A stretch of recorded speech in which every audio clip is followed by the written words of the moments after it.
2024 a été une année chargée pour l'écosystème crypto, vraiment chargée à vrai dire. Vous le savez déjà si vous suivez nos vidéos, mais maintenant on joue vraiment plus dans la même cour. Un Bitcoin qui réclame les 100 000 $ pour la première fois et qui gagne les hautes sphères politiques et institutionnelles américaines, et même un ETF spot, bref, je vous refais pas l'histoire, ça a été une très grosse année. Et là c'est le moment où on se pose un peu, et où on se demande ce qui va se passer en 2025. Avec tout ça, la question elle est plus que légitime, les règles elles sont pas mal changées. À l'heure de l'écriture de cette vidéo, on a une petite correction qui est en train de se profiler, une petite pause dans l'ascension fulgurante qu'on a eue ces derniers mois. Ça en inquiète plus d'un, hein, mais bon, vous allez voir, si on prend un peu de hauteur, il n'y a pas trop de quoi si vous voulez mon avis. Et justement, c'est ce qu'on va voir dans cette vidéo. Le marché il nous réserve probablement pas mal de surprises pour 2025, et je vous assure que ni vous ni moi ne sommes prêts pour ce qui est en train de se profiler. Vous trouvez que 2024 a été une année agitée ? Eh ben accrochez vos ceintures parce que là on va voir pourquoi 2025 pourrait être encore plus mouvementé pour notre écosystème. Allez, c'est parti.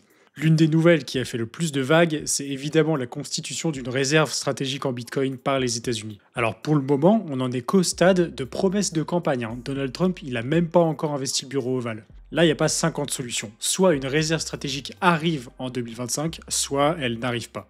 Dans le premier cas, il faut voir ça comme le coup d'envoi d'une course d'anthologie pour l'écosystème. La course à l'accumulation, mais cette fois à un niveau étatique. Si ça venait à être mis en place, c'est très probable que d'autres pays suivent. La grande question, c'est de savoir qui intégrera le Bitcoin dans sa stratégie de réserve, en le rangeant aux côtés d'autres actifs plus traditionnels, comme l'or, les devises étrangères, et même les obligations. Une telle initiative, en plus de largement crédibiliser l'invention de Satoshi Nakamoto, pourrait aussi largement remodeler la dynamique de la finance mondiale. Puis en fait, là, on en est à un point où ce n'est même plus une question de si, c'est plutôt une question de quand.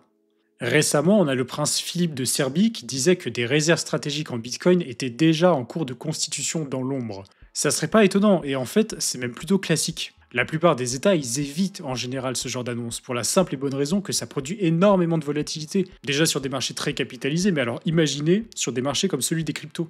C'est pas rare que le grand public ne soit au courant de ce genre de truc que bien plus tard. Et on peut penser que pour Bitcoin, ça sera pareil en fait. Donc là, vous commencez à le voir venir. Si ça se trouve, on aura un mutisme total côté États-Unis concernant cette histoire de réserve stratégique, ne serait-ce que pour éviter un emballement à la hausse du prix du Bitcoin. En plus, il y a pas mal d'incertitudes sur comment tout ça pourrait se passer. Donald Trump, il pourra pas faire ça tout seul, et à un moment ou à un autre, le Congrès va devoir se pencher sur la question. Et il y a beau y avoir une majorité républicaine, ça veut pas dire grand-chose en fait. Powell l'a dit lui-même, la Fed n'est pas habilitée à détenir des bitcoins. Alors dans l'idée, une réserve stratégique de bitcoin ne passerait pas obligatoirement par la Fed. Il y a d'autres organes qui pourraient le prendre en charge. Il faudrait émettre à nouveau de la dette, tout ça. Bref, on n'est vraiment pas sorti de l'auberge. Donc à ce niveau-là, on devrait avoir pas mal de réponses dans l'année qui arrive, mais il y a toujours des incertitudes concernant cette question. Bon, en tout cas, qu'on s'entende bien, le sujet il est plus que jamais sur la table, ça c'est clair, et il va falloir être attentif. Maintenant, un autre truc sur lequel il y a un peu moins d'incertitude peut-être, c'est les ETF. Là, a priori, deux choses sont certaines. La première, c'est que Gary Gensler, le futur ex-président de la SEC, va quitter son poste.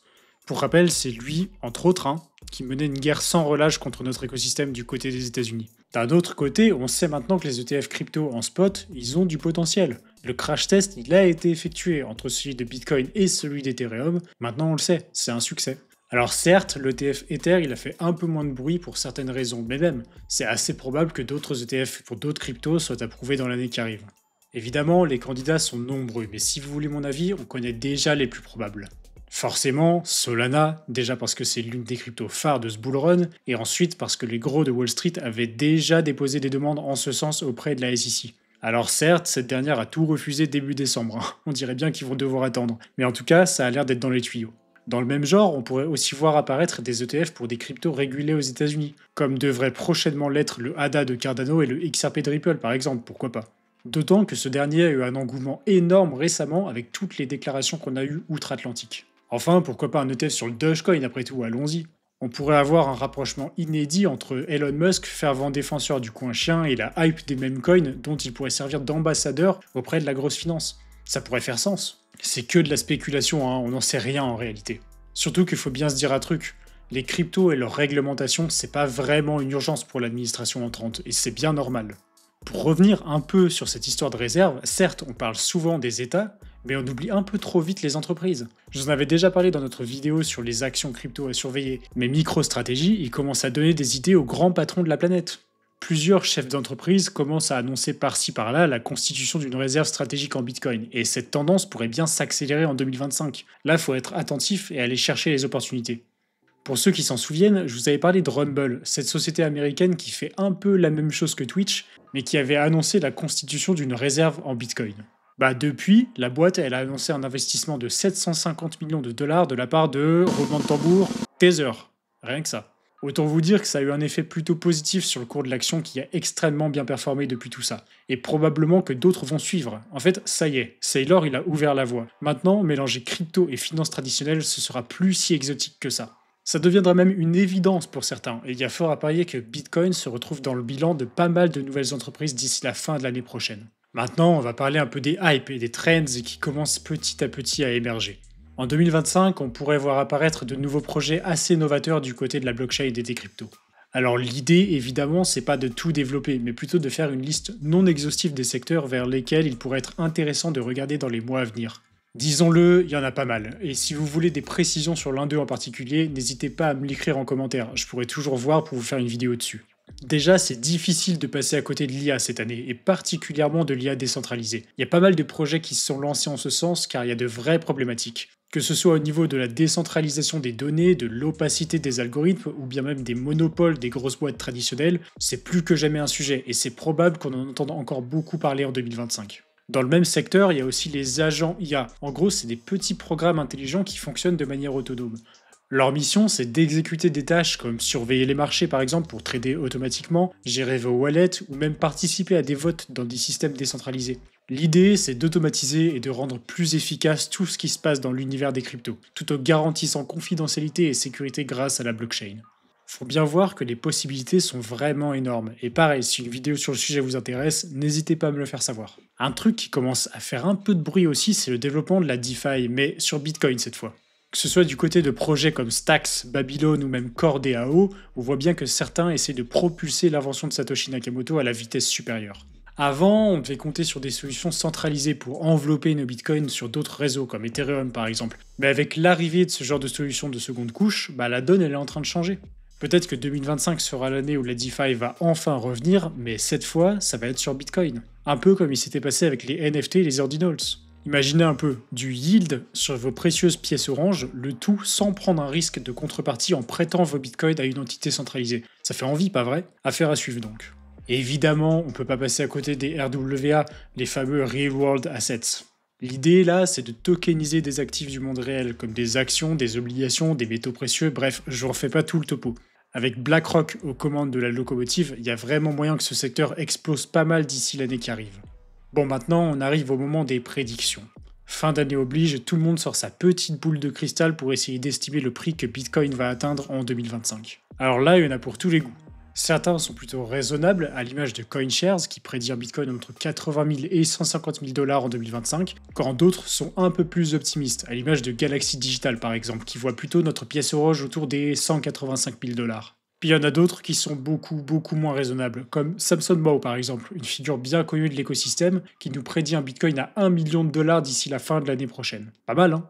Honnêtement, j'ose même pas regarder ce que c'est la prédiction de Saylor.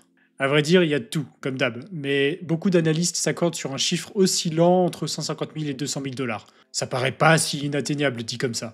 Il y en a aussi pas mal qui attendent la fameuse alt season dont tout le monde parle. La dominance elle est aux alentours de 60 et ça commence à en titiller plus d'un, particulièrement les personnes qui ne sont pas plus que ça positionnées sur Bitcoin. C'est normal en même temps, même si on a eu de belles performances en 2024 sur certaines alts, force est de constater que c'est l'invention de Satoshi Nakamoto qui a porté l'ensemble du marché cette année. En 2025, la véritable alt season, celle qu'on attend tous avec impatience, celle qui propulsera l'Ether vers les 10 000 dollars entre autres, peut-être qu'elle finira par arriver. Alors pareil, il faut rester attentif. Bon là, je vous ai pas mal parlé des scénarios boules, mais faut aussi regarder de l'autre côté de la balance. En vrai, il y a pas mal d'analystes qui craignent une récession pour l'année à venir, notamment du côté des États-Unis. Pas que des analystes en fait. Même le modèle de récession de la Réserve fédérale de New York, il prédit qu'une récession a environ 40% de chances d'arriver dans les 12 prochains mois. Effectivement, outre-Atlantique, l'inflation s'est bien calmée et la situation commence doucement à s'apaiser. Le truc, c'est qu'historiquement, après une baisse des taux, il y a de grandes chances qu'une récession pointe le bout de son nez. L'inconnu ici, c'est le timing. En plus, autant Bitcoin a tapé des sommets en 2024, mais le stock market aussi. Ça fait 2 années consécutives que le S&P 500 marque une performance de plus de 20%. C'est quand même plutôt pas mal. Et c'est pas impossible que le marché des actions marque une pause en 2025. On commence à avoir fait le tour de la question, et comme d'habitude, on reste un peu dans le flou malgré tout. Et le marché manquera certainement pas de surprendre tout le monde, peu importe dans quel sens il va. La clé, ça va être d'analyser les trends, de rester attentif aux mouvements, mais aussi dorénavant de surveiller ce qui se passe au niveau du monde de la finance traditionnelle. Les deux univers deviennent de plus en plus intriqués, et vous devez prendre ça en compte. Plus que jamais, les gens qui font leur devoir seront récompensés. Alors faites vos propres recherches, vos propres analyses, et évidemment, suivez le journal du coin, puisqu'en 2025 aussi, on sera là pour vous aiguiller dans cet écosystème toujours plus foisonnant. Et c'est pour ça qu'il ne faut pas hésiter à rejoindre notre canal Telegram d'actualité. On vous analyse l'actu en direct et on vous envoie tout ça quasi instantanément. C'est un gros travail de veille et ça peut vraiment vous faire gagner un temps précieux. Alors venez, c'est totalement gratuit évidemment. Vous trouverez le lien en description de cette vidéo. Dites-moi dans les commentaires ce que vous pensez de tout ça et comment vous sentez l'année qui arrive. N'hésitez pas non plus à me donner des idées pour les prochains sujets de vidéo. Si vous voulez que je creuse quelque chose en particulier par exemple, dites-le moi, je suis là pour ça. En attendant, pensez à laisser un like et à vous abonner pour ne rien louper, et on se retrouve très vite dans une prochaine vidéo. Bye!